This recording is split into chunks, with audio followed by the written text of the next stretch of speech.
things that I got a lot of feedback on all of my pregnancy videos was to do a Q&A about pregnancy. So my pregnancy as well as pregnancy in general. So I wrote down all your questions. I thought I'd answer a few of them today to kind of clear up anything that you are confused about. So the first one is exercises to prep for labor. Now, there's a lot of different ways to go about this. Obviously, I focus on being strong throughout pregnancy to kind of ease preggo pains. But during the last couple of weeks, I'm really looking at doing everything I can to support my body during labor. So one of those things is ball bouncing. So grab a ball and bounce, and this just, what we're trying to do is get that baby down in position and engaged. So any kind of ball bouncing, hip rocks on the ball, all of that feels really, really good. A few other things that I personally do, I'm gonna roll that out of the way, your deep squat. So not everyone's going to be able to do this, and if you can't, you may want to elevate your heels a little bit to make it easier.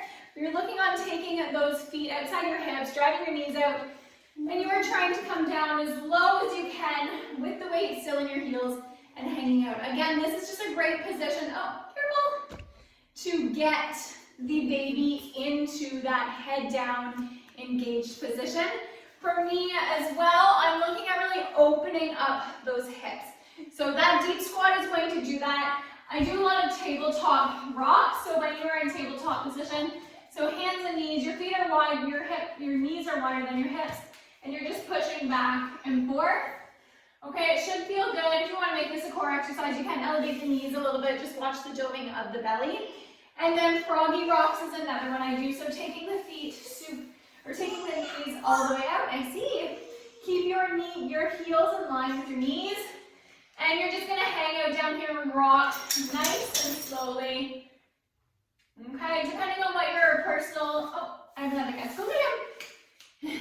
Depending on what your personal hip mobility is, you will be able to get lower to the floor. However, it is a very uncomfortable position as it does open up quite a bit. So those are kind of my basics that I use in the very end stages of pregnancy to just get things moved, to still move my body, very low impact, but really focus on getting the baby in position, engaging, and opening up those hips, because you do need that for labor. So how I try to induce labor. Okay, this is like every mom's thing is the last few weeks, you are done with pregnancy. Like, you just don't want to be pregnant anymore. I get it. I have been there. With my first, I was adamant that she came at 37 weeks. I'm not sure why. I shouldn't have been, and I learned a very hard lesson, but I did everything in my power to induce labor. So that ranged from eating spicy foods to doing jump squats and going on crazy walks and just absolutely everything. I ended up taking these homeopathics. I can't remember what they are, but I do remember they were homeopathic pills, and it was just a disaster. So what I learned from that, I think I did manage to induce labor. She did come at 37.4, but the problem was it was a horrible labor. So it was about 27 hours long. I was puking for most of that, and it was just terrible. We didn't let my body get ready for labor, we forced it into labor. So that's not something that I would personally recommend. Again, I learned my lesson. With my second, my goal was a much more natural approach. So I was very, very twitchy by 39 weeks. She came at 39.4. And while I did do some things to induce labor, so I drank my red raspberry tea, and I did a lot of physical activity in terms of walking and wagon pulls and just movement, I didn't opt for anything homeopathic or do anything too intense. We weren't forcing stretch and sweeps and whatnot, and that made for a way better labor. So mamas, my advice to you is, as eye twitchy as you are, because trust me, I am 39 weeks tomorrow, I am totally eye twitchy to get this started. It will be a better labor if you let it start naturally than if you're forcing it. Okay, so yes, there are a lot of old wives' tales that say that there are things that you can do. However, pros and cons. Oh, you're silly. So the next question I got, I just wanted to give a crazy tip for pregnancy. So this goes out to all the fit moms who are trying to stay fit for pregnancy, and I am one of them. I love feeling strong during pregnancy. I think it prepares me for postpartum really, really well. But again, a lesson I learned from my very first pregnancy was you don't want to be tired in labor. So remember that the goal and the purpose of your workouts are to support your body during labor. Labor is a huge event. It is so hard on your body. And if you are training super duper hard in the weeks leading up to birth and you are waking up with sore muscles or super fatigued, it's not worth it.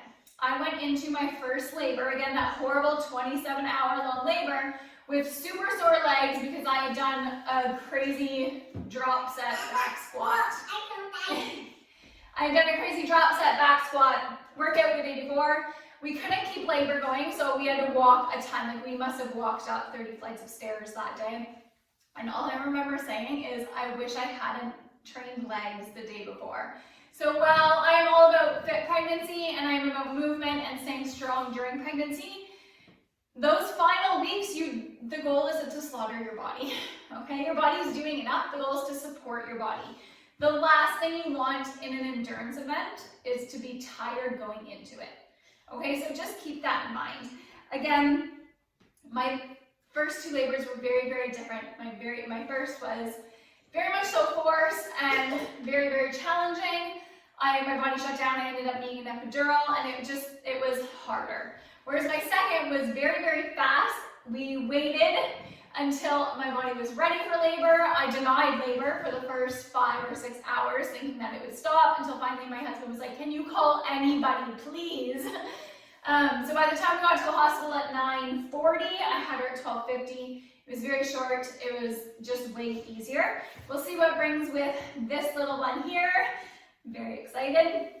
But my goal in the next couple of weeks isn't to be intense or hardcore. It's to move and feel good and support my body. So I think that's something that we need to just pay more attention to. My favorite stage of pregnancy was one of the questions. So this one's tricky. Everyone loves second trimester because you are showing normally so people know that you are pregnant, but you still have the energy to kind of do everything. And I love second trimester. Workouts are easier. Yes, your body's changing, but it's just an easier stage. So I do love second trimester. As weird as it sounds, I actually don't mind the end stages of third trimester, only because I love the anticipation. The anticipation of something new coming, and you know that life's about to change. You're on like the tip of the iceberg type of thing. I think that's a really special feeling that you don't get to experience often. And so I actually kind of like this stage of pregnancy also. So those were the questions that I got asked. If you have any more, drop them below. Oh, I lied. A couple on pregnancy core exercises. Can you work your core in pregnancy? Yes, you can. I do a video coming out about that with a few of my favorites.